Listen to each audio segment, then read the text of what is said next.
Pues bienvenidos a otra lección del Nido del Meditador.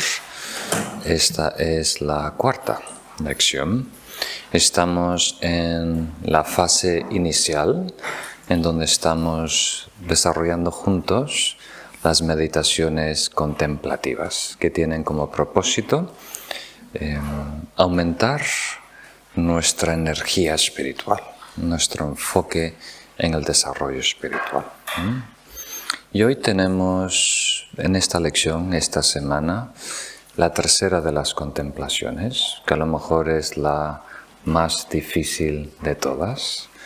No difícil por el requisito intelectual, vamos a ver cosas más complejas en el futuro, pero sí difícil al nivel emocional, difícil de asimilar, porque hoy vamos a hablar de nuestra mortalidad o de la muerte, que es algo que no se puede posponer, es algo que sí o sí tenemos que tratar si queremos avanzar en el camino espiritual. Y en nuestra sociedad hacemos todo lo posible para ocultar la muerte. Apenas alguien muere, tratamos de esconder ese cuerpo, ese difunto lo antes posible. Murió la madre de unos amigos en Madrid, le traté de mandar flores, ¿no?, por internet y no llegaron a tiempo, ¿no?, porque apenas mueren, apenas hacen el velorio y ya las entierran. Entonces, es natural, tiene sentido que en nuestra cultura, en nuestra sociedad, tratemos de ocultar la muerte porque no sabemos cómo lidiar con la muerte. Lo vemos como una verdad inconveniente y tenemos que deshacernos de ella lo antes posible. Pero para personas interesadas en el desarrollo personal o espiritual es muy importante, casi indispensable, reconocer la impermanencia de todas las cosas y nuestra propia impermanencia. Y vamos a ver hoy por qué. Hay muchas cosas en juego y tiene mucho beneficio. Entonces vamos a explicar un poquito cómo contemplar en la muerte. Vamos a atender algunas preguntas o dudas que podáis tener y después hacemos la contemplación juntos. Primero, el tema de hoy es el menos budista de todos los que vamos a tratar, ¿verdad? La muerte no le pertenece al Buda. La muerte no le pertenece a las religiones, ¿verdad? Sea uno de cualquier tradición, sea ateo o creyente, practicante, sea marxista, comunista o capitalista, sea europeo, africano, todos de alguna manera ya conocemos la muerte, comprendemos la muerte y hemos aceptado, por lo menos a nivel intelectual, la muerte. Entonces la pregunta sería, ¿qué sentido hay de remover este barril, esta agua sucia, ¿no? Si ya todos, desde que somos pequeños, ¿no?, dependiendo de la familia, 7, 8 años, ya están introducidos a la muerte y aceptan la muerte, ¿no? ¿Qué nuevo podemos agregar? Y yo creo que todos comprendemos que aunque algunas cosas las podemos entender intelectualmente, no las hemos aceptado como una realidad. No es una parte viva de nuestro mundo. ¿Tiene sentido? No lo hemos asimilado, aceptado emocionalmente. Y ese trabajo, ese ejercicio es muy importante por varias razones. Nos da más fuerza espiritualmente, nos hace aprovechar y vivir la vida mejor, ¿no? Nos ayuda a nivel de filosofía, ¿no?, también a comprender cosas. O sea, el primer paso es comprender la impermanencia de los fenómenos. Entonces vamos a ir uno por uno. Primero vamos a hablar un poquito de los beneficios de esta contemplación y después cómo desarrollarla. Tiene varios pasos. Entonces, La primera necesidad de cualquier practicante genuino es no dormirse en los laureles. O sea, nosotros tenemos la tendencia a estar mucho por detrás de nuestro potencial, ¿verdad? Estamos operando a 10-15% de nuestro potencial real. Entonces, aquí dos cosas. La muerte nos ayuda a superar el sueño. El sueño de ser letárgico, de postergar todo hacia el futuro, pensando que vamos a ser eternos y vivir hasta los 300. Pero también sueño en el sentido de vivir en fantasías, ¿no? O sea, la muerte nos ayuda a aterrizar otra vez en nuestra realidad. Entonces, la muerte quita muchas tonterías del lado que tenemos, muchas manías, muchas preocupaciones pequeñas que de repente nos ocupan todo el día, ¿no? Dando vueltas y vueltas en nuestra cabeza.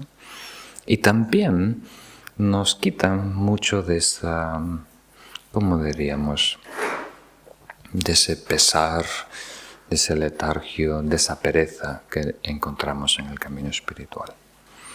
Muy bien. Entonces vamos a empezar hablando de uno de los beneficios, que es muy práctico. Este es a lo mejor el más práctico. El inconveniente principal, el obstáculo número 1 en la meditación son distracciones. Y las distracciones vienen de un apego, algo que no queremos soltar. Entonces, si queremos desarrollar un estado meditativo con facilidad, deberíamos desprendernos de apegos. Y apegos implican muchas cosas. No se limita a poseer, ¿no? También hay nociones o conceptos o dogmas personales que no queremos soltar. Entonces, la muerte o la impermanencia, vamos a empezar con la impermanencia. O sea que todo es transitorio, todo está en movimiento, todos los objetos son efímeros. Ya nos da cierto alivio en no poder, como diríamos, depender de algo que no nos pueda aportar eternamente una ayuda. ¿Tiene sentido? Vamos a lidiar con las cosas de una manera natural, de una manera pragmática, pero sin ilusiones, que tenemos algo que siempre va a estar ahí para protegernos, para rescatarnos, porque todo se está moviendo. Nuestro cuerpo se mueve, nuestra mente se mueve, la familia, los amigos, España, el trabajo, todo está en movimiento, lento o veloz en relación humana, pero todo se está moviendo. Entonces, esto es muy importante, porque una persona que acepta la impermanencia de los objetos es más suelto, es más generoso. Una persona que se aferra, ¿no?, como un ancla, ¿no?, a un terreno, a un patrimonio, a esto, a lo otro, tiene más problemas en ser generosos, en compartir sus recursos, su tiempo, su energía, hasta su sonrisa. También la muerte o la impermanencia es un acicate, un estímulo para el vigor, como hemos dicho. Esto tiene sentido si tomamos en cuenta lo que vimos la semana pasada. Si es verdad que nos encontramos en una situación privilegiada, donde tenemos por fin, después de mucho trabajo, muchas vidas, acceso consciente a un camino profundo, tenemos que saber que ese acceso, que esa oportunidad de desarrollo espiritual consciente se nos está yendo de las manos. Y eso nos lleva a decir ahora o nunca. Vivir cada meditación como si fuera la última. Cada persona, cada conversación, cada proyecto como si fuera el último, el más importante. Y ese tono ¿no? Ese cambio de actitud se manifiesta en el día a día. Cambia algo muy importante en nosotros. Suelo mencionar el ejemplo de Steve Jobs, el fundador de Apple, ahora la corporación más grande del mundo. Y él tenía la costumbre de, antes de salir todos los días, verse al espejo y decirse: hoy es mi último día. Hoy es mi último día. No debo dejar nada por hacer. Y eso es importante. Bueno desarrollar ese mini ritual todas las mañanas. Y de repente, uno de esos días, le tocó ir a una clínica y hacerse unos exámenes porque tenía ciertos dolores. Y después el doctor le dio el diagnóstico que tenía cáncer de páncreas inoperable, ¿no?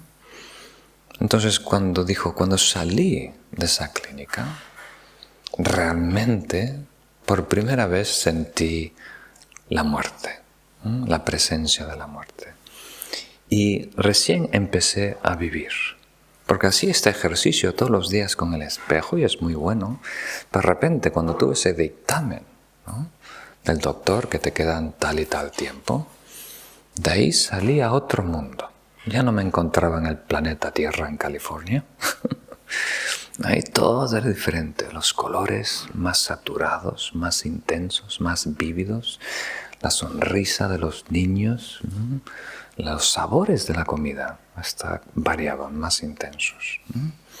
Entonces, si tenemos presente la impermanencia y la muerte, vamos a ver que todo se intensifica, casi como si quita de encima una placa, una film, una película opaca, ¿no?, que está obstruyendo, bloqueando muchos de los sentidos, ¿no?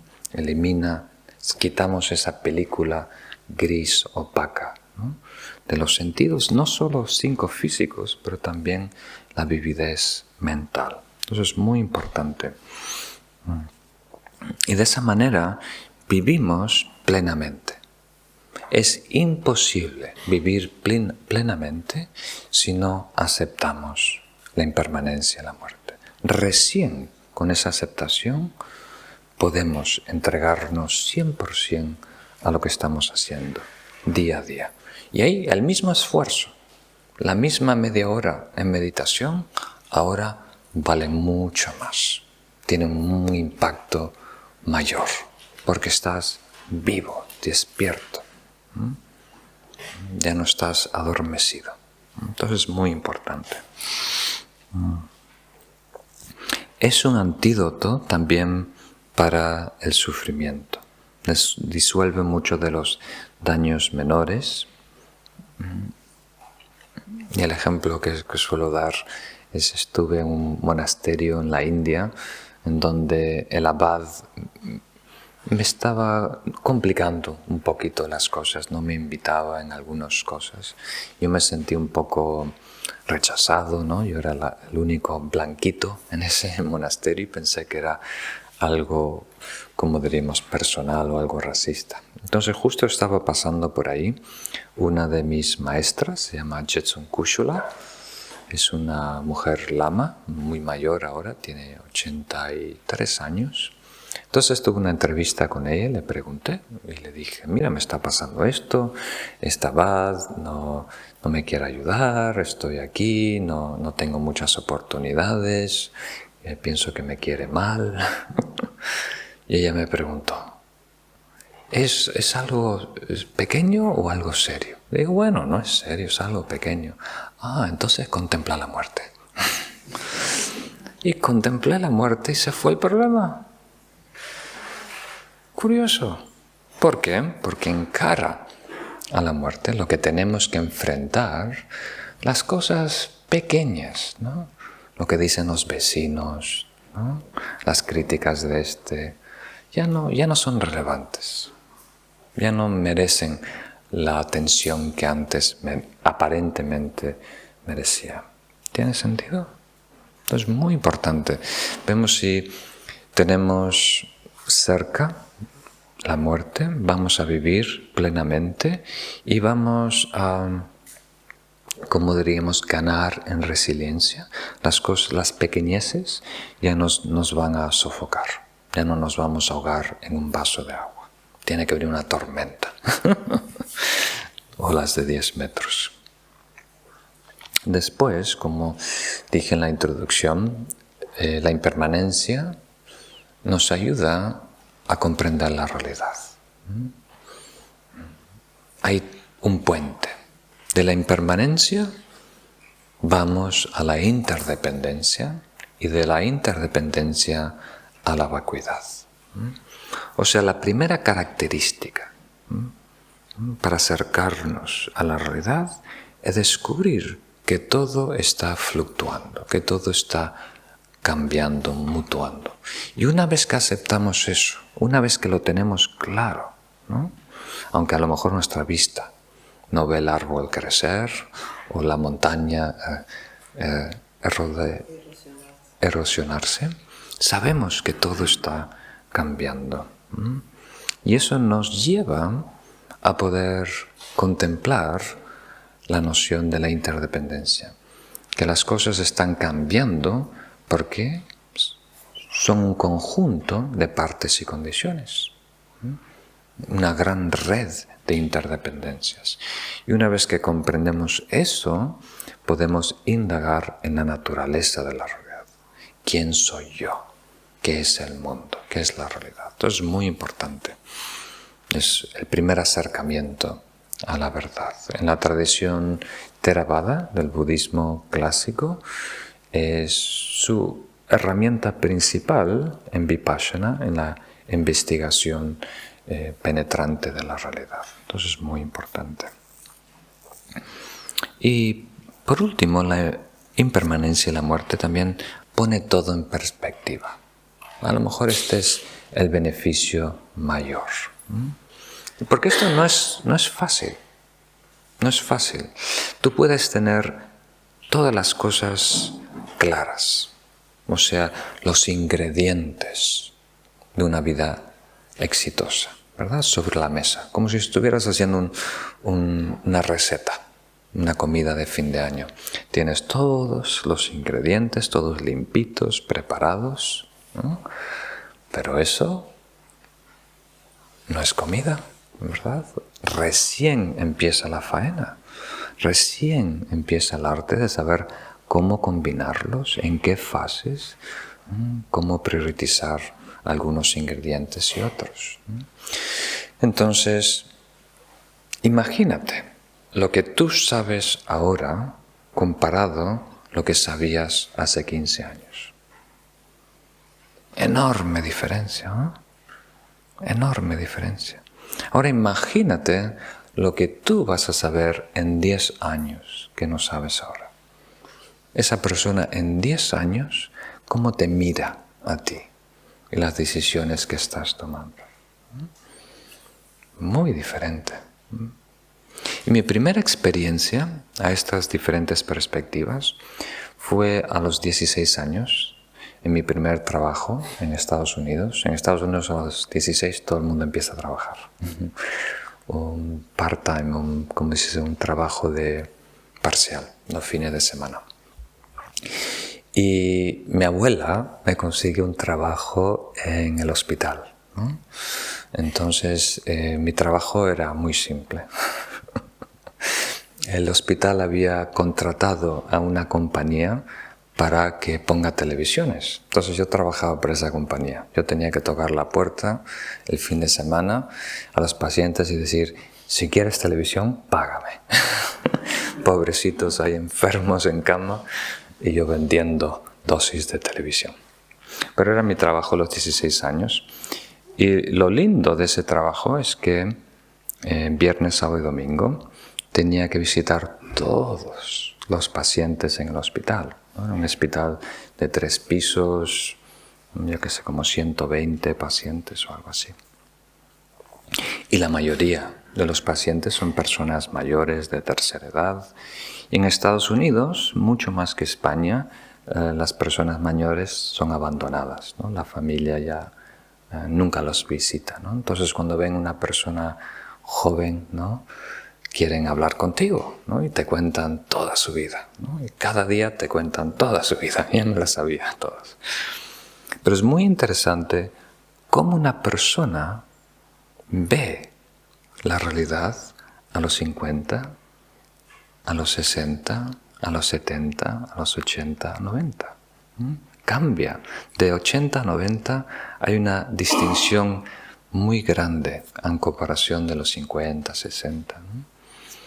Entonces, para eso fue para mí un aprendizaje, porque pude aprender mucho de la experiencia de alguien de 60 años o 80 años de su vida. Puede extraer, ¿no?, como la moraleja, ¿no?, de su vida, lo que habían.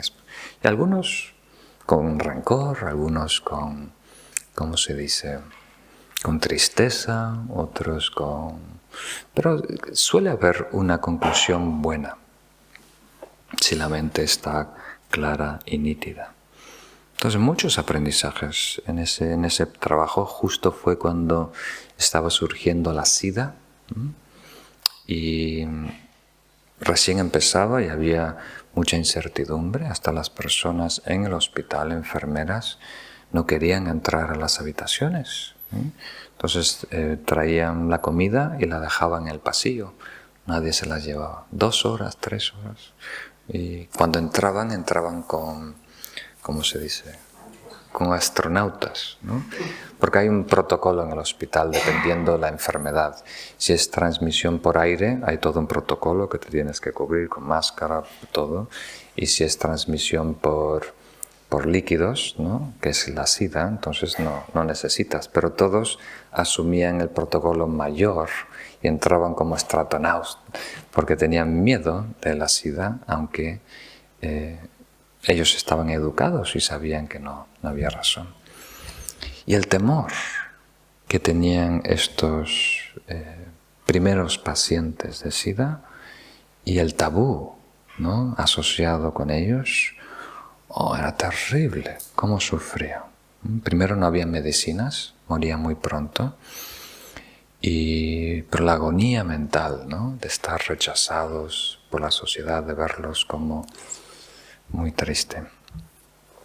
Entonces fue un gran aprendizaje, pero lo que quería mencionar ahora es cómo una persona a su fin, ¿no?, ve su vida. Y es una contemplación muy importante de hacer. Imaginarte en cama, con una sábana blanca por encima, y ves los 2 picos que hacen los pies, ¿no? Y te imaginas que el pecho se hace pesado, solo tienes una sábana, pero ya te cuesta respirar. Y estás tranquilo, entonces te empiezas a recordar todo lo que ha pasado. Esos 60, 70, 80 últimos años, ¿no?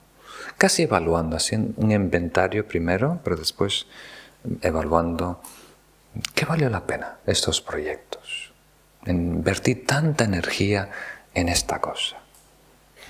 ¿Valió la pena? ¿Qué saco? ¿Qué provecho retengo ahora de todo esto? ¿Tiene sentido? Y desde esa perspectiva cambia radicalmente los valores y las prioridades. Muy importante. Ahora vemos las cosas un poco desequilibradas, ¿no? Damos prioridad a muchas cosas que realmente no nos convienen, no son ventajosas, ¿no? Entonces esta meditación ayuda a aclarar, ¿no?, en cuánto debemos invertir energía y tiempo. Consideramos mucho el dinero, pero normalmente no valoramos mucho nuestro tiempo.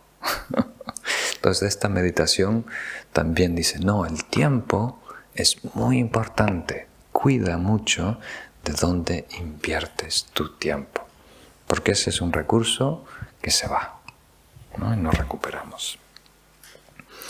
Por supuesto, si hacemos esta contemplación en el marco más amplio de la reencarnación, entonces más favorable, sabiendo que aunque eventualmente el cuerpo deje de funcionar, la conciencia primaria, o lo que llamamos el continuo mental, continúa a una siguiente encarnación. Entonces, de la perspectiva budista, la materia tiene una, ¿cómo diríamos?, una ley de causa y efecto, y la mente tiene su propia ley de causa y efecto.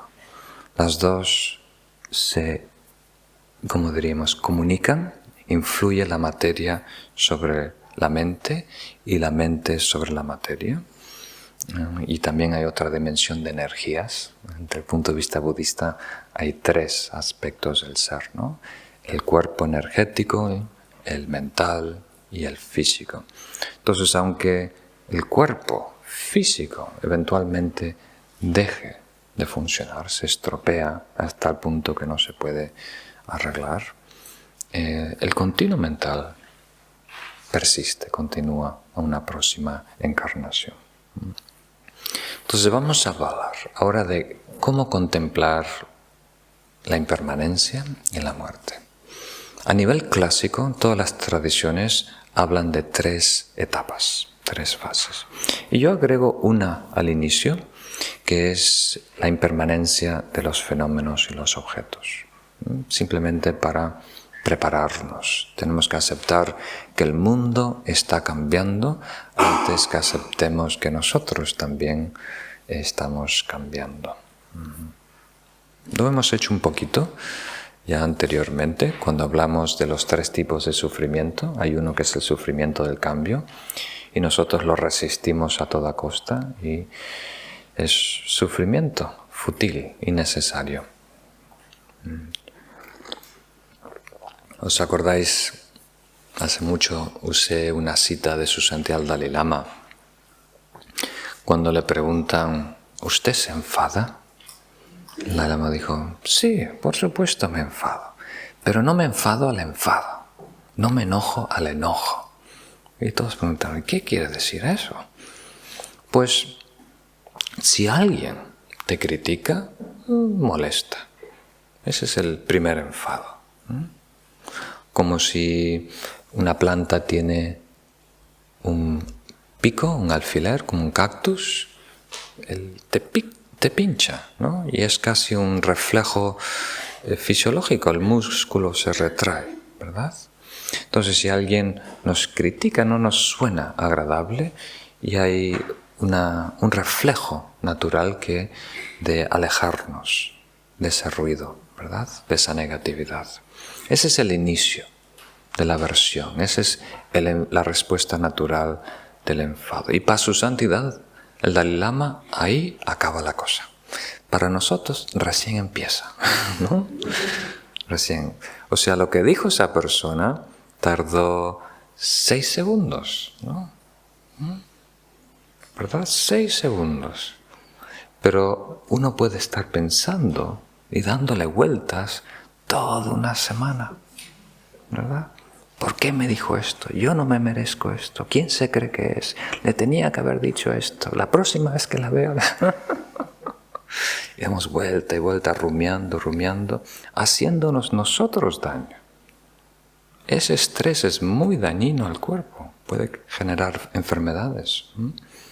Y eso, la otra persona ya se olvidó de lo que te dijo, ya se olvidó de ti. Pero uno insiste, le da vueltas y vueltas y vueltas. ¿Tiene sentido? Entonces, en esta contemplación, este primer paso de contemplar la impermanencia de todas las cosas, nos ayuda a soltar, ver las cosas como pasajeras, ver las cosas por lo que son, ¿verdad? No cristalizarlas, no cosificarlas. Entonces, en esta contemplación usamos todo nuestro conocimiento científico, aprovechamos que estamos en el occidente, estamos bien educados y lo ponemos en la práctica. Porque mucho de lo que ya sabemos no lo aceptamos emocionalmente. Por ejemplo, en la ciencia ha habido en las últimas décadas un avance enorme en la física. De la física newtoniana a la física cuántica. pero la mayoría de las otras ramas científicas no han aceptado los nuevos adelantos de la física. Están operando basándose en la física antigua del siglo pasado. ¿Tiene sentido? Muy interesante. Entonces, no porque tenemos acceso a la información, eso no necesariamente se traslada a cambiar nuestra cosmovisión de la realidad. Es diferente. Hay que, de alguna manera, cultivar esa nueva perspectiva para que se asiente en nosotros. Muy bien. Y luego pasamos a las 3 etapas clásicas. En términos generales, la primera es aceptar que la muerte es algo inevitable. La segunda es que no sabemos el momento de la muerte, o sea, el momento de la muerte es imprescindible, ¿no? No sabemos determinarlo con precisión. Y el tercero es muy importante, que en el momento de la muerte lo que realmente nos puede ayudar es el desarrollo espiritual. Todo lo que está fuera, queda fuera. Vamos a empezar con el primero entonces, que es el más simple, ¿verdad? Porque esto ya lo sabemos, pero hay una resistencia emocional. Todos sabemos que el cuerpo va a dejar de funcionar en algún momento, pero lo postergamos. Va a ser cuando tenga 200 años. En ese entonces la ciencia va a estar tan avanzada, con células madres van a reconstruir todos los órganos. Entonces, todo lo que nace, en ese momento ya está, de alguna manera, muriéndose, acercándose a la muerte. Estuvo con nosotros un maestro americano de bastante renombre que se llama Alan Wallace, Dr. Alan Wallace, y él compartió una experiencia muy curiosa. Él estuvo viviendo en la India también muchos años y se enfermó de hepatitis. Y la tercera vez que se enfermó de hepatitis estaba muy grave, ya estaba a punto de morir. Y los monjes en la habitación de al lado ya estaban haciendo los ritos funerales, mandándole a la próxima encarnación. Y por suerte recibió la atención del doctor de su santidad el Dalai Lama, que yo lo conocí. Es un monje que es doctor en la medicina tradicional tibetana, pero muy bueno, muy sabio. Y lo atendió con hierbas, ¿no?, con la medicina tradicional, y lo salvó de esa hepatitis, ¿no? Entonces Alan Wallace le dijo: no te voy a dar las gracias por salvarme las vidas, te voy a dar las gracias por posponer mi muerte. Es algo un poco extraño, ¿no? Qué mal agradecido. Pero si lo piensas, tiene un poco de sentido, ¿no? Porque cuando nos curamos de algo, no realmente nos salvamos de la muerte, sino hemos postergado lo inevitable que es la muerte, ¿no? Y ese no es solo un juego de palabras, ese cambio de actitud cambia algo muy importante en nosotros. También hay el relato que cuento normalmente de una mujer mayor francesa que viajó con mucha dificultad hasta Darjeeling, el norte de la India, para tener una entrevista con Dilgo Khyentse Rinpoche, si no recuerdo mal, o Dudjom Rinpoche, esperando un milagro. Ella tenía un cáncer ya muy avanzado y había escuchado que este maestro era un ser iluminado. Entonces, por alguna razón tenía mucha fe, mucha devoción, y hizo todo este esfuerzo de llegar allí y presentarse finalmente ante el maestro, y con un traductor se pudo comunicar, le explicó: mira, tengo este problema muy serio, estoy muy enferma, estoy muriendo. Y este maestro se empezó a reír. En su cara se empezó a reír. Y dijo, yo también me estoy muriendo. Entonces, si lo hago yo, ¿no? A lo mejor es un relajo. Salgo en 20 minutos o en El País, como un monje budista se ríe de alguien que tiene cáncer. Pero con esa mujer, con el nivel de fe que tenía, fue justo lo que necesitaba para por fin aceptar su realidad. Que no era como de un castigo de Dios, que no era algo que le estaba pasando a ella solo, sino que es una condición humana. Esto es parte de la condición humana. Esta es la enfermedad que todos nosotros tenemos. La enfermedad que tenemos se llama vida y termina con la muerte y es inevitable. Muy importante. Entonces, el ejemplo que dan los tibetanos es un poco crudo. Es un corral de ovejas, ¿no? Es un corral de ovejas y está el carnicero a peticiones, ¿no? Cuando viene alguien a encargar una oveja, le corta la cabeza, ¿no? Y esto lo he visto en Nepal. En Nepal es más que nada cabras, ¿no? Pero hay sitios que pasas por el coche y están 2 o 3 cabras atadas a un árbol, después hay un pequeño corral con más cabras y va la gente ahí y elige su cabra y después la matan ahí y la llevan en el coche. Entonces este es el ejemplo tibetano, que nosotros nos encontramos en un corral, ¿no? Y uno por uno, el Señor de la muerte, ¿no? Lo cosificamos, hacemos un personaje del Señor. El Señor de la muerte va matando uno por uno nuestra especie. Y nosotros todos tranquilos, con los brazos cruzados, tomando un vermú, hablando de la política. ¿Tiene sentido? Y de repente alguien cercano a nuestra edad muere y hay un revolú, ¿no? Nos empezamos a cuestionar.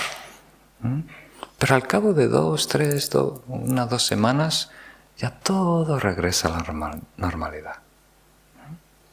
Y hacemos todo lo posible para ya no ver ese lado. ¿Tiene sentido? Entonces yo lo vi, un ejemplo similar, con mi familia en Pontevedra. Cuando creo que tenía 12 años, mi primer viaje a Pontevedra, mi abuela me llevó a ver una tía que tenía en el monte, y esa tía tenía sus gallinas, ¿no? Tenía un corral, ¿se llama corral de gallinas? Y justo llegamos y estaban... iba a haber una cena grande y fue la dueña de la casa, la matriarcal de la casa, bajó al corral y abrió la puerta y entró, ¿no? Y yo siempre fui muy observador, ¿no? Entonces para mí era muy interesante, yo viniendo de Estados Unidos, de la ciudad, ver esto. Entonces vi que todas las gallinas sabían que algo estaba pasando, ¿no? No sé si fue las pisadas o que abrió la puerta muy fuerte, pero sabían que algo era diferente, ¿no? Y todas se arrinconaron en la parte de atrás, ¿no? Y parecía que la dueña, me olvidé su nombre, tenía una de ellas en mente, ¿no? Ya tenía una en vista, no sé por la edad o si era más gordita, pero estaba atrás de una, ¿no? Entonces fue separando hasta que encontró la que quería. Las agarra por las patas y hay plumas por todos lados y todas las otras gallinas muy nerviosas, ¿no? Y cierra el corral y se va con mi abuela y yo me quedo ahí observando un ratito. Y lo que me sorprendió, con qué facilidad, qué rapidez, todo regresó a la normalidad, ¿no? Empezaron otra vez a picotear, a caminar por todos, ¿no? ¿Y María dónde fue? No sé. María ya no está. María no. Regresaron todos a la normalidad. Y en nuestra vida pasa algo similar, ¿no? Entonces, esto no es, por supuesto, para asustarnos. Esto no es para hacernos sentir mal. Al revés. Esto es para que podamos apreciar mejor la vida. Si tienes que decirle a alguien te quiero, hacerlo hoy. Si tienes que decirle a alguien perdón, hacerlo hoy. No posponer nada para mañana. Vivir cada día como si fuera el último, con esa intensidad. Porque puede serlo. Puede serlo. Algún día va a ser el último. Ese es el segundo punto. Y no sabemos cuándo va a ser ese día. Los tibetanos dicen, ¿qué viene antes? ¿El próximo amanecer o la próxima vida? No se sabe. ¿Qué viene antes? ¿La próxima exhalación o la próxima vida? No se sabe. La muerte está tan cerca como un último suspiro, ¿no? Todo acaba con un último suspiro.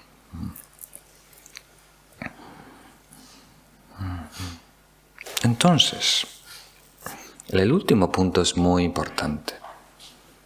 El último punto, en el momento de la muerte, lo que vale es el Dharma que hemos integrado. Porque si no, podemos concluir como Hemingway, Ernesto Hemingway. La vida hay que exprimirla, hay que aprovecharla. Hay que ir a los Sanfermines, hay que ir al carnaval en Río, hay que ir a Las Vegas, hay que ir a bailar a Ibiza. Y después que me quiten lo bailado. Pues sí, te quitan lo bailado también. Entonces, no se trata solo de aprovechar lo que tiene la vida, se trata también de vivir bien, ¿verdad? Vivir de tal manera que podamos morir bien.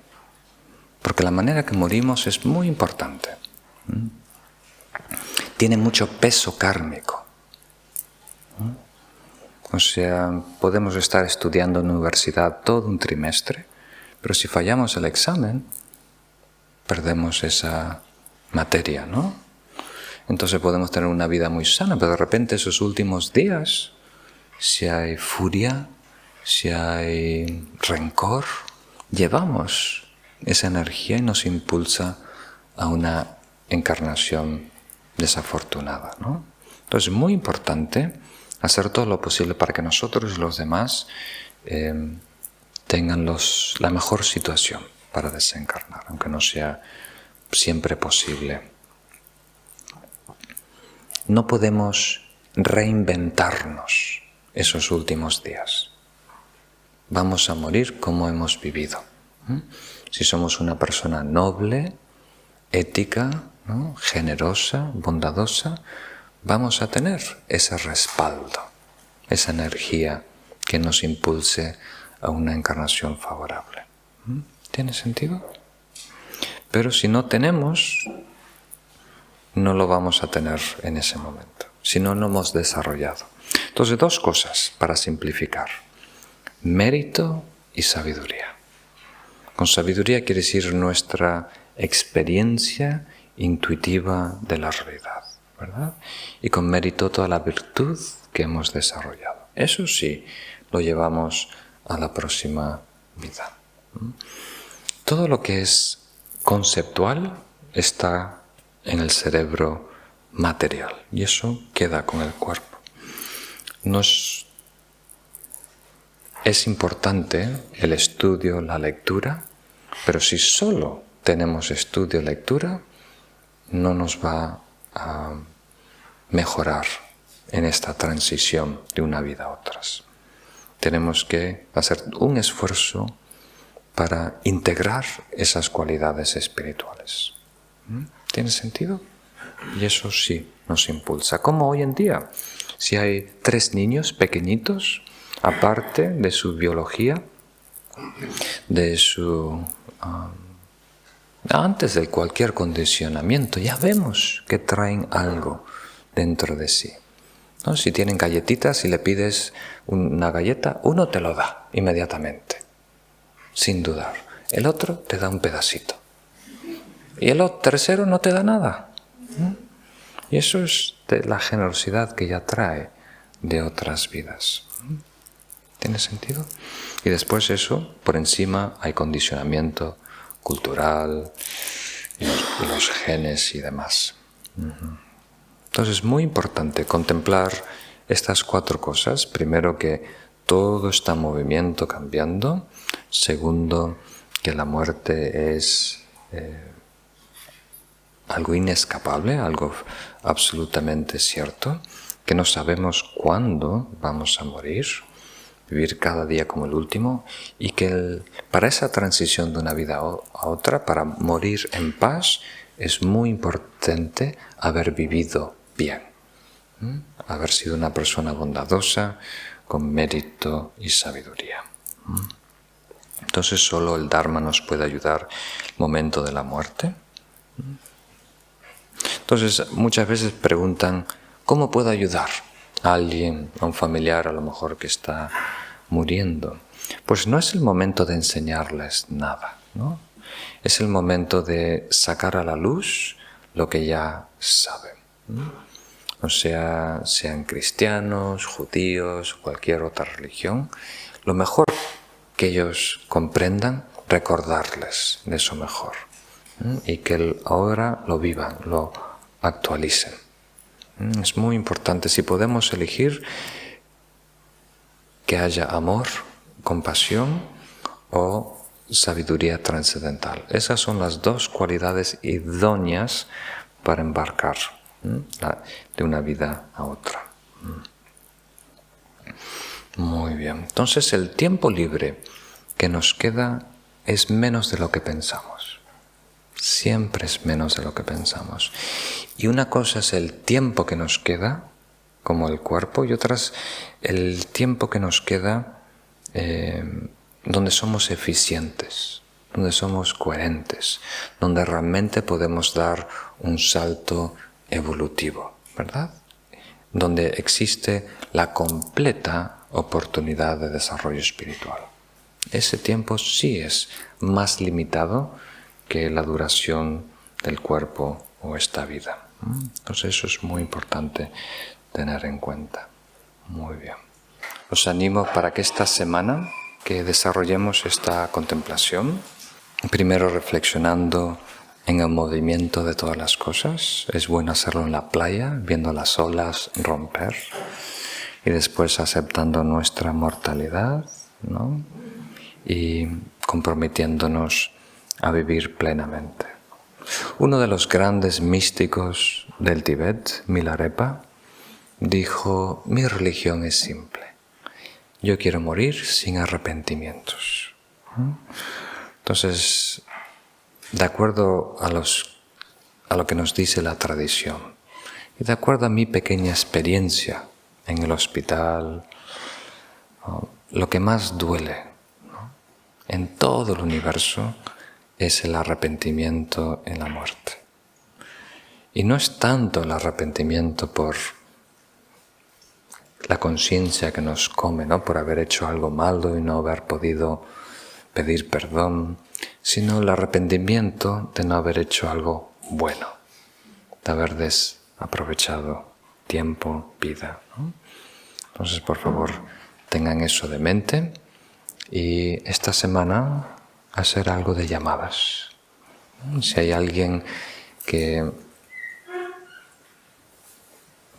os habéis peleado con alguien y hace 3 años o 5 años que no habláis con esa persona, esta semana es un buen tiempo de llamarles y saludarles, y hasta a lo mejor te atreves a dar el primer paso y pedir perdón tú primero antes que la otra persona.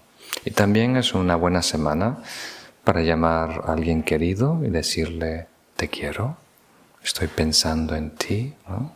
Si tienes algún familiar que vive lejano, es bueno que nos recordemos de ellos. Muy bien. Entonces creo que deberíamos parar aquí, así no nos alargamos mucho. Atendemos algunas preguntas y respuestas, y después hacemos una de las contemplaciones más duras que pueda haber. Uno de los conceptos que quizá puede comentarse con la muerte es el concepto de la unicidad. Es decir, si hay luz, hay oscuridad, es parte de lo mismo. Si hay ruido, hay silencio. Si hay bien, hay mal, y viceversa. Si hay vida, hay muerte. Por lo tanto, son dos caras de una misma moneda, ¿no? Entonces quisiera que comentara un poco este concepto de unicidad. Y otra cosa también, independientemente de la creencia o no de la reencarnación, si hay algo más allá, lo que nos ha dado realmente es la vida. Por lo tanto, y es una realidad que estamos viviendo y que tenemos que honrar, ¿no? Entonces, lo mejor que podemos hacer es actuar en consecuencia respecto a la vida, en cuanto a la felicidad, la solidaridad, el amor por los demás, ¿no? Entonces, quisiera que comentara un poco estos conceptos. Muy bien, muchas gracias. De la perspectiva de la filosofía, tanto el nacer como el vivir, como la muerte, es una ilusión que nosotros creamos. Queriendo decir que la realidad allá afuera, la naturaleza, no tiene un principio concreto y un final concreto. Eso es algo que ponemos nosotros de una forma arbitraria y caprichosa. Es una abstracción mental. Entonces, por ejemplo, esta planta antes fue semilla, ¿no? Y si queremos ser muy precisos, ¿no? ¿Cuándo pasó de ser semilla a planta? ¿No? Si queremos ser técnicos, científicos, vamos a descubrir que no podemos ser absolutamente precisos. ¿Tiene sentido? Porque cuando la semilla empieza a germinar, ¿no? Podemos decir, hay vida cuando el tallo rompe la membrana, ¿no? Que las semillas tienen como una pequeña piel, rompe la membrana, ahí ya dejó de ser semilla, ahí ahora es planta, es tallo, ha germinado. Pero otro científico puede decir, no, la vida es antes, porque una vez que ya hay actividad enzimática, creo que dentro de la semilla ya ha germinado, ya es planta. Entonces, ¿qué quiere decir eso? Que sin parámetros no podemos decir cuándo empieza la vida o cuándo acaba la vida. Por ejemplo, ahora hablamos de la muerte clínica, ¿verdad? Siempre hay un doctor que tiene que determinar la hora de que ha fallecido el difunto, y es por cuando paran de funcionar los pulmones y el corazón, ¿no? Esa es la muerte clínica. Pero esos parámetros que están estableciendo. ¿Y la vida cuándo empieza? Cuando sale el bebé, ¿no? Pero también dentro del vientre hay vida, ¿verdad? Entonces, ¿cuándo hay vida? Apenas que el óvulo es fertilizado, 3 días más tarde, 1 mes más tarde. ¿Cuándo hay un ser, un nuevo ser? ¿Tiene sentido? ¿Y de qué manera es nuevo? ¿Y de qué manera es parte de los padres a nivel biológico, parte de otro ser a nivel kármico? Entonces, lo que quiero decir es que hay un fluir, casi como un río. La realidad es un río que nosotros insistimos en cristalizar. Nos causa cierta incertidumbre, agonía, lo fluido, lo dinámico, que es el río de la vida. Y queremos determinar cuándo empezó y cuándo acabó. ¿Tiene sentido?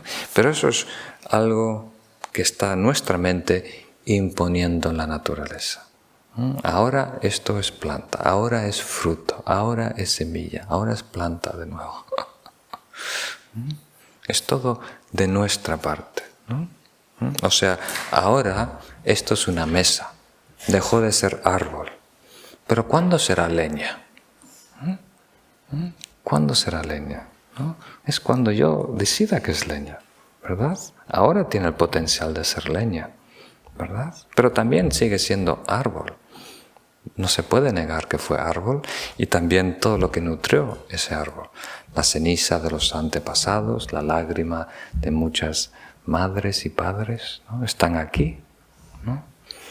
¿Tiene sentido? Entonces, nuestra mente está tan bombardeada por tanta estimulación, que tiene que filtrar 99% de ella.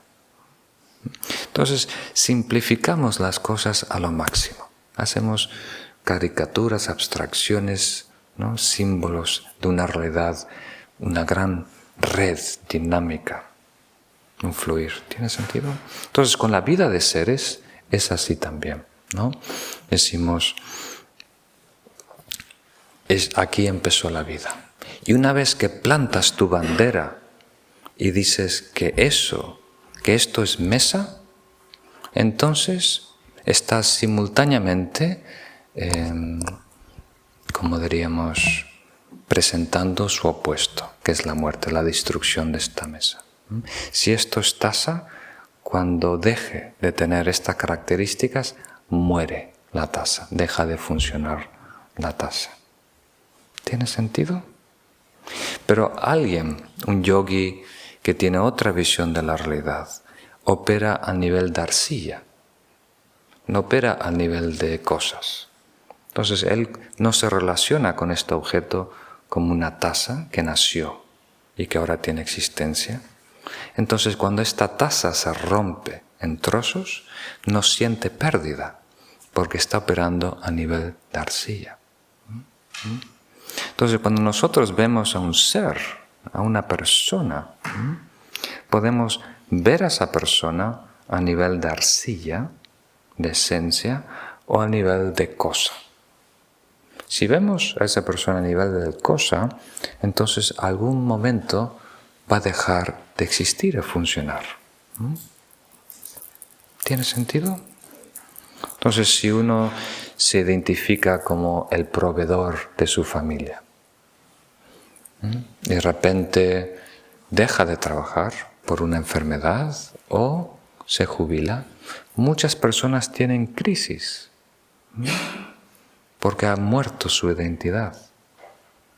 ¿Verdad? ¿Han escuchado eso? A mujeres también que tienen hijos y dejan de ser la novia, la amante o la esposa y se convierte en madre, y ahora el marido tiene que lidiar con otra identidad. O la mujer llega a menopausia y ahí tiene que aceptar otra identidad, ¿no? Entonces, si nosotros cristalizamos una realidad, también cristalizamos su fin, su muerte. Entonces, en esta contemplación, lo que estamos viendo es la realidad a dos niveles. Una a nivel manifestada, cristalizada, y otra a nivel de arcilla o esencia, que siempre hay continuidad, hay fluidez, no hay extremos. Entonces, cuando marcamos el nacimiento, ahí marcamos la muerte. ¿Tiene sentido? Entonces, como tú bien dices, siempre hay estos dos extremos, pero los tendremos que ver como extremos relativos, que tienen que ver con la realidad superficial, no la realidad esencial. ¿Tiene sentido? Entonces, ¿cuánto duele que esta taza se rompa? Pues todo depende de cuánto me ha apegado a su existencia. En la manera que yo me apego a que existe, en esa manera voy a sufrir su pérdida.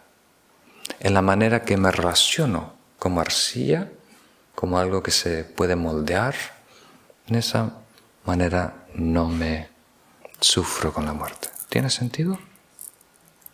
Por ejemplo, muchas personas que se acercan a la muerte sufren mucho con el patrimonio, con la herencia. ¿Quién me va a llevar esto? Si se lo merece o no. ¿Y qué van a hacer con esto que me costó tanto juntar y cuidar? Es un gran... ocupa tanta energía mental. Y después la familia también sabemos que pelea, ¿no? Por la herencia, por lo que queda. ¿No? De repente salen las garras, los colmillos, ¿no? Entonces sí, este es para comprenderlo más a profundo tenemos que saber más de filosofía, lo veremos en el futuro. Pero en general, ahora como introducción, tratamos de ver la realidad a dos niveles, relativa y esencial. Entonces, a nivel esencial, ver las cosas por lo que son, hay que darle etiquetas. Esto es una planta, esto es una semilla, este es un feto, esto es un bebé, esto es un niño, este es un adolescente, este es un adulto, este está pasando por la crisis, este es de tercera edad, está enfermo, ha muerto. Pero en realidad, saber que todas esas designaciones parten de nuestra mente. Ahí sigue habiendo la misma continuidad que siempre está cambiando. Ningún día está fijo. Todas las noches nosotros morimos y por la mañana renacemos. Todos los días estamos naciendo por la mañana y muriendo por la noche. Y alguien que vive la vida como un día no teme a la muerte. Y no le importa acostarse media hora antes. ¿No? Entonces nosotros, como tú dices, queremos extender. No, como un niño que no quiere ir a la cama en Navidades. No, yo me quiero venir hasta que venga Santa Claus. Entonces nosotros queremos aguantar a lo máximo el último suspiro. Muy curioso. Que le ha preguntado Pascual sobre la reencarnación y no sé si me he perdido la respuesta, pero no. ¿La reencarnación? Sí, algo le ha comentado si podía darnos un poco de explicación a ese sentido. Oh, okay, que es algo que a mí también me anda rondando la cabeza. Gracias. Sí, la reencarnación es más un término cristiano. En el budismo deberíamos usar renacimiento, porque no es el mismo alma que toma otro cuerpo, sino que el ser evoluciona en todos sus sentidos. Entonces renacemos una y otra vez. Renacemos todos los días y cuando el cuerpo deja de funcionar, esa conciencia busca otro receptáculo que le dé una forma para manifestarse. Entonces, para mí es difícil hablar de ello porque es algo tan integrado, ¿no? Yo estudié la reencarnación, el renacimiento antes de conocer el budismo. Es algo que me interesó desde que tenía 12 años. Entonces iba a la biblioteca y trataba de sacar todos los libros sobre estudios, sobre la muerte y renacimiento. Entonces, aparte de lo que dice la filosofía budista y la tradición, hay varios científicos hoy en día que estudian el renacimiento, ¿no? Una de las maneras de hacerlo es entrevistar a niños. Los niños, antes de los 7 años, algunos de ellos pueden recordar sus vidas previas, ¿no?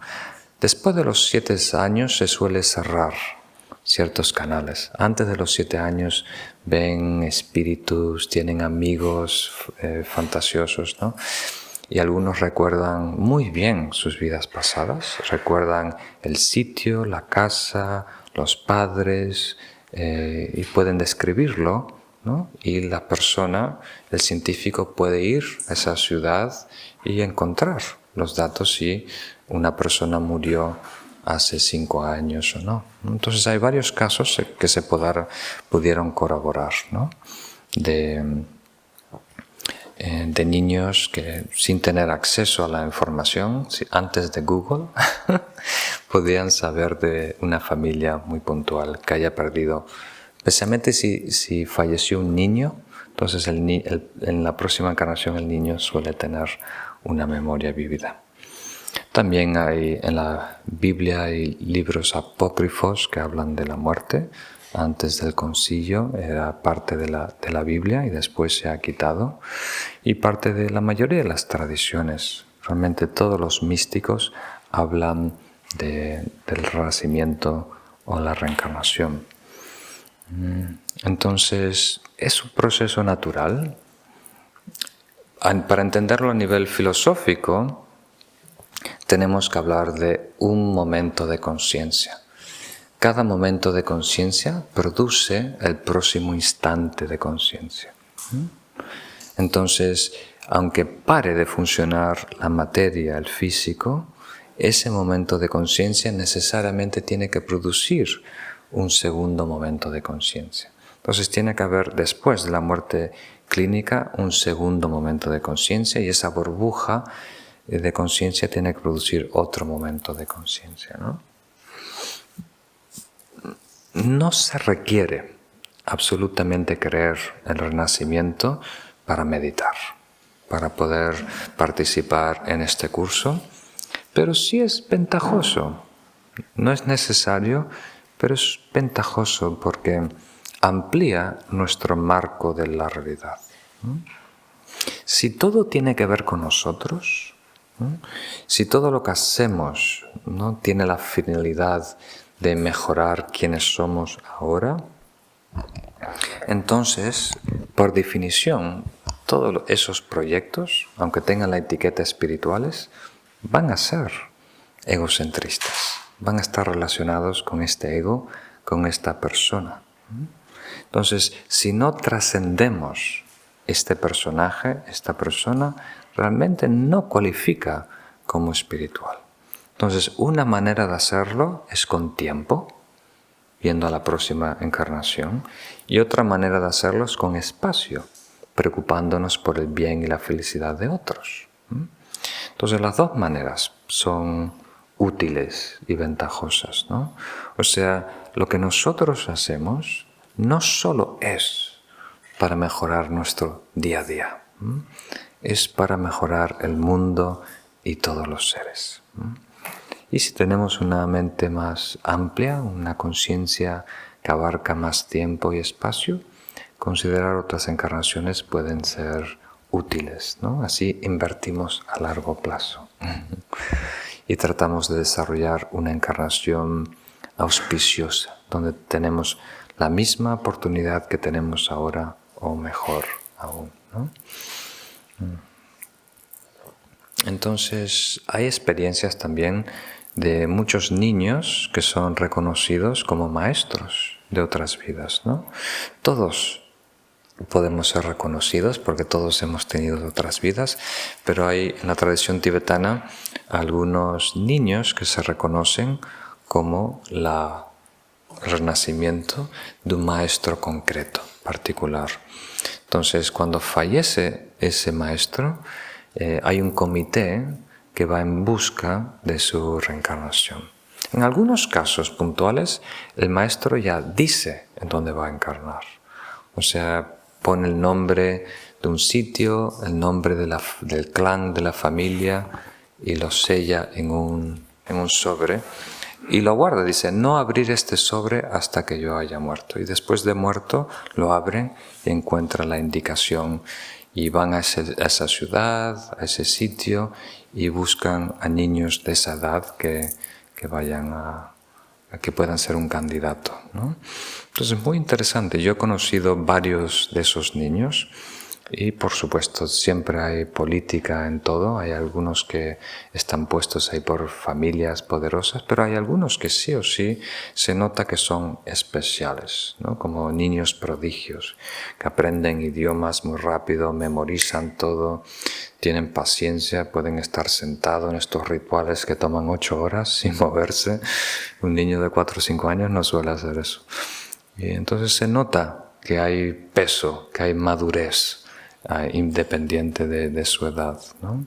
Entonces eso es una experiencia también que la he vivido. Entonces la encarnación es para mí una realidad, ¿no? Pero no es una necesidad que las personas que quieran practicar, que quieran desarrollarse en el camino, crean necesariamente en la reencarnación. Pero por otra parte nos deberíamos preguntar, ¿y por qué no? ¿No? ¿Por qué no es considerarlo como una posibilidad, ¿no? Como una posibilidad de nosotros? Al principio, cuando en círculos de nueva era se escucha de la reencarnación, el ego le interesa mucho, porque al fin no voy a acabar, soy eterno. Soy eterno. Pero, por supuesto, el renacimiento, renacemos como otra persona, ¿no? Y la esencia, nuestras tendencias, hábitos, cualidades, se llevan por las memorias, las identidades, eso todo se pierde con el cerebro físico, ¿no? Entonces, al igual que cuando conocemos un niño por primera vez, eso es lo que suele pasar vida tras vida. Ese bebé tiene que aprender a caminar, tiene que aprender a hablar, recibe todo el condicionamiento cultural, pero vais a ver que diferentes seres lo toman de diferente manera. Hay hermanos que se crían juntos, hermanos y hermanas, y salen tan diferentes, ¿no? Con el mismo cuidado, con el mismo entrenamiento, ¿no? Todos que son las madres saben eso. Entonces, aparte de sus experiencias en este mundo, arrastran ya ciertas costumbres y tendencias. Y lo que nosotros queremos en el desarrollo espiritual es llegar a ese nivel, ¿no? No solo moldear nuestros hábitos pasajeros, ¿no? Pero realmente cambiar la esencia de quienes somos, ¿no? Para que después, independiente de con quién estés, en dónde estés, vas a ser generoso, vas a perdonar, vas a ser bondadoso, que ya surge naturalmente, espontáneamente, intuitivamente. Queremos llegar a ese nivel de cambiarnos profundamente. Entonces concluimos, como siempre, dedicando el karma positivo a todos los seres. La próxima semana reflexionaremos sobre la ley del karma, de causa y efecto, que es muy interesante también.